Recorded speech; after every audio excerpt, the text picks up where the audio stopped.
Йо, ассалаумағалейкум құрметті көрермендер, сіздермен Флинди және бүгінгі видеода достар бізде болды топ-4 зат, неге бұл заттарды Free Fire'да істеуге болмайды деген тема болады.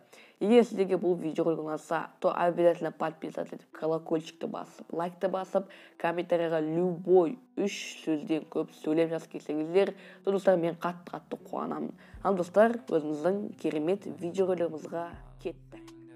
Достар, сразу айтайын, бұл видеоролик новичоктарға арналған болатын.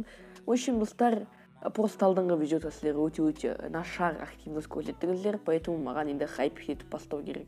Сондықтан осындар кішкене осындай кликбейтный названиялар болады, но достар, ондай кликбейтный заттар көп болмайды. Ал достар, бірінші затымыз, неге бұл затты істеуге болмайды? Бірінші затымыз, сіздер новичок болсаңыздар, мына екі башынан көп тұрған шығарсыздар. То есть міне анау башина Бимасакидағы и және фабрика. Осы екеуіне неге новичоктарға секіруге болмайды? Егер сіздер бұған секіріп бастайтын болсаңыздар, өздеріңіз карьераларыңызды осымен бастайтын болсаңыздар, то достар, сіздер нуб боласыздар. Сіздер элементарно рашт етуге, вышканы үйді немесе поледа жүгіріп атысуды достар қорқатын боласыздар. Типа лутты жоғалтып алам, топ бір аламай қалам деп қорқып, достар, көп заттар істей алмай, тупо сливаться ететін боласыздар.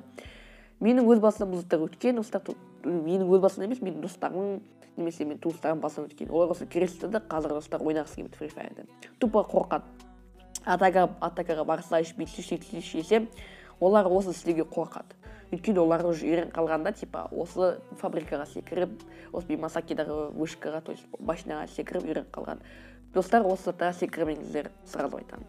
Ал екінші затымыз, неге новичоктарға FAMAS, VCS, немесе SKS сияқты оружиелармен ойнауға болмайды. Егер сіздер достар бұл оружиеға үйреніп қалатын болсаңыздар, то қазір актуальный оружиелар SCAR, AK, MK, SOG, Дробаш сияқты оружиеларға үйрене алмай қалатын боласыздар. Мен басынан өткен, мен нуб болып бастаған кезде, Free Fire'да рейтинг болмағанның кезінде сол оружиеларым ойнағам.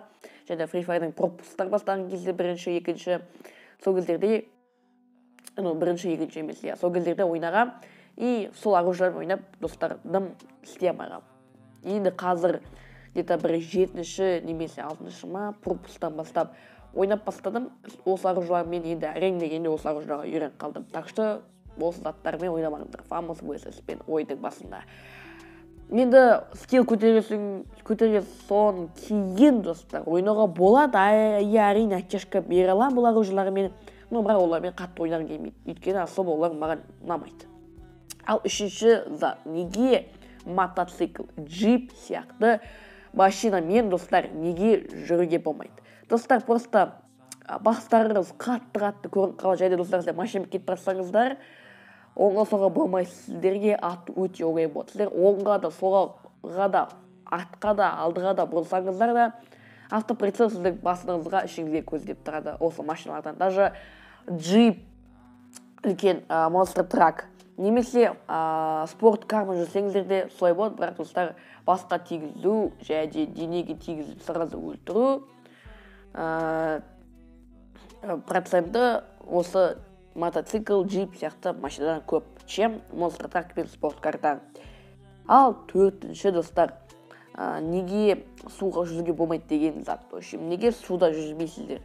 Неге жүзуге болмайды? Жүзуге болады, бірақ достар, типа суда достар сіздерде өте замечены боласыздар. Әсіресе чистилище картасында су көп, сол кезде пересекать еткен кезде, судан өткен кезде сіздерді сразу өлтіріп тастайды. Сондықтан достар, стенге қойсаңыздар да, стенге қоймасаңыздар да, по-любому достар, сіздер суда өлесіздер. Сізді атсайды просто. Су вообще Free Fire'ға керек жоқ зат, по идее, просто читерский зат, суда жүрсеңіздер сразу өлтіріп тастайды. Стенге дофига қойсаңыздар да, по-любому сізді атып өлтіреді. И соңғы затымыз достар, неге лайк баспай, неге комментария жазбай кетуге болмайды? Жарайды достар, ойнап айтам, осындай ғана 4 біздің затымыз болды. Неге осы заттарды істеуге болмайды деген. Егер сіздерге видеоролик ұнаса, обязательно лайк басамыз, комментария жазамыз. Егер екінші бөлім қалсаңыздар, просто комментария жазып кетеміз. Сіздермен болған Флинди, пока-пока, чао.